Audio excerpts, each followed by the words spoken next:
The psychology of a man's mind is that how you get him is how you keep him. It was such a humbling experience in my faith journey to realize that I was not as attractive to men as I was when I did not have all the hair and all the aesthetic. How do you defend someone else's hair?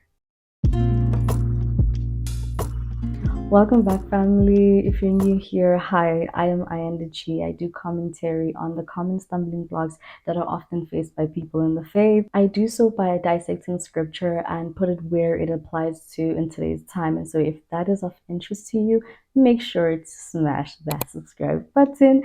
And yeah, let's get into today's topic. Yes, we see a trend of Black women actually speaking up about how oppressed they were and how they realized the brainwashing of how now they prefer other women's hair over their own. Yes, we have identified the sickness, but now the symptoms are that these men are actually preferring this.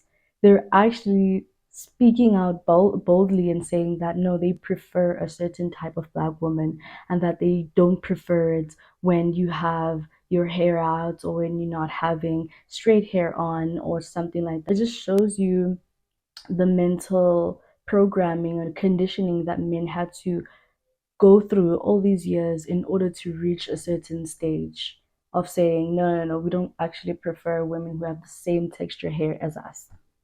We prefer another. I know men who would never date a woman outside of their race, but they would gladly date someone who looks like nothing in their race. And and we really have to think about those things, and it's like wherever there is a supply of something there is bound to be a demand. Let us not forget about that. And so that is what I've noticed with this whole thing. The more men were conditioned that yeah, my woman wears a wig, this is the norm in our home, that is the more they prefer that. As much as they can, men don't really talk about anything. Like men, what the one thing I've noticed is that they just accept things. And it's real when men speak up and say that they prefer something and this is how it is, this is how they want it to be. It's real when it gets to that point because men are generally very headstrong with things in life and things they prefer. Let's just say that. And when you see them coming in numbers and numbers and saying that this is what it is and this is how it should be, and let's not forget that the psychology of a man's mind is that how you get him is how you keep him. So if how you met was in the most unnatural form you would have to keep up that appearance. You have to keep putting on your weave. You have to keep hiding your hair because he's not going to be attracted to that in the long run. And which is so sad to realize. And also in my faith journey I've had to realize that oh, it was such a humbling experience in my faith journey to realize that I might, not that I'm downgrading myself, but I was not as attractive to men as I was when I did not have all the hair and all the aesthetic. And I've had to really, really bring myself to a point where I was like, okay with that. Like, I had to be like, if that's what it is, then let it be that way. And it's like, it was humbling, but it was also like so it did something to my soul. Like I can't explain it because it was also kind of like a vetting thing where as much as you don't like me looking a certain way, good. Like good because I do not want to look that way anymore. And so that's what I think women are very much afraid of the fact that they might not look as attractive without all of these things anymore because yes, there is this westernized standard of beauty, but then again they are neglecting how they actually look and how God initially made them to look for this thing every single day. When you sit and look in the mirror, you're just telling yourself that this is how I'm going to be. This is how I want to. Let me not forget.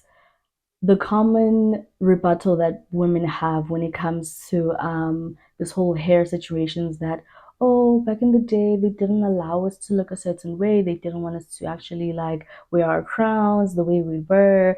And mind you, our hair is the only type of hair that defies gravity.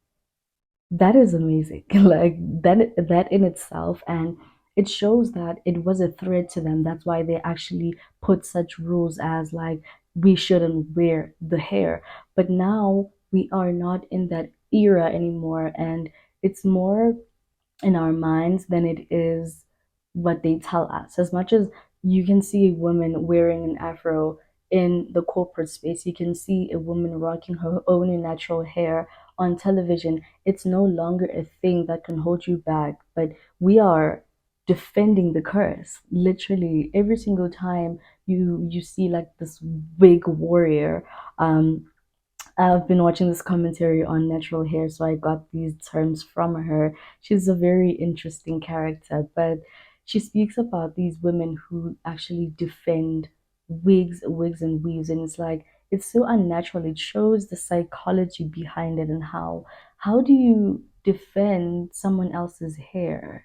It's no longer a protective style now. It's more a lifestyle, and I think I've said this before on this channel, and it's like it's deep now. It runs really deep in women's minds that this is how they want to be perceived. They're fighting for this now. And really, because on this channel I speak about the common stumbling blocks that we face as people of the faith, and the things that used to actually affect me as well, from actually reaching a proper and stable connection to the Father. One of the things were this issue, and so that's why I did not allow myself to actually move on from this topic very quickly, because it is one of the fundamentals. Your hair is your memory, it is your identity. And this is something I wanted to speak on as well, the loss of identity of Black women because of choosing other women's hair over their own. They are secretly, not even secretly, like loudly, denying their own heritage, their own identities. We don't see how deep it actually goes because it stemmed from oppression, yeah, but now it's just we choose it every day. We're like, we do not want to look this way, to look this way. We don't want this eh, gravity defying hair texture that is just so rough and hard. It's so hard to maintain, but that is how it was made. You do not understand how beautiful and how special that actually is.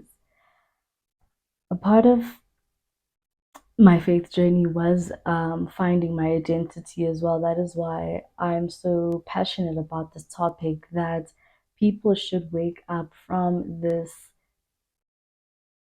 It's sort of like a prison now that we are keeping ourselves in each and every day by choosing this, because it's like you do not see what you have until it's gone, truly. And most women actually complain about losing their hair, which is something I also went through. And so after losing it, I realized that damn, I could have embraced my hair. I could have done more things with it and taken better care of it. And it's like now I am gaining it again, and it's so beautiful, and it's an experience that I've always wanted.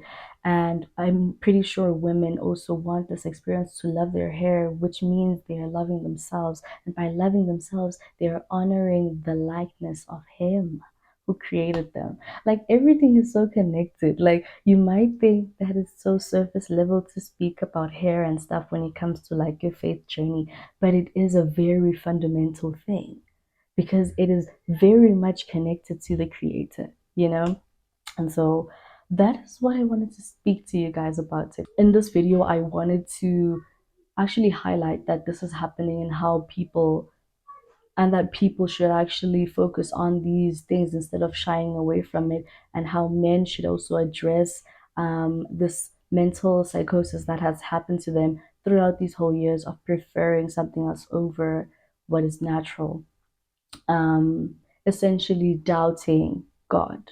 And because I speak about faith in this channel, it always has to be rooted back to the creator himself. I cannot speak about worldly things without having to anchor it back to the one who created this world in the first place. And so thank you guys for watching this video. If you do like more content like this, please make sure to subscribe. It lets me know that you guys actually like my content, you know? Yeah, I will see you guys in the next video.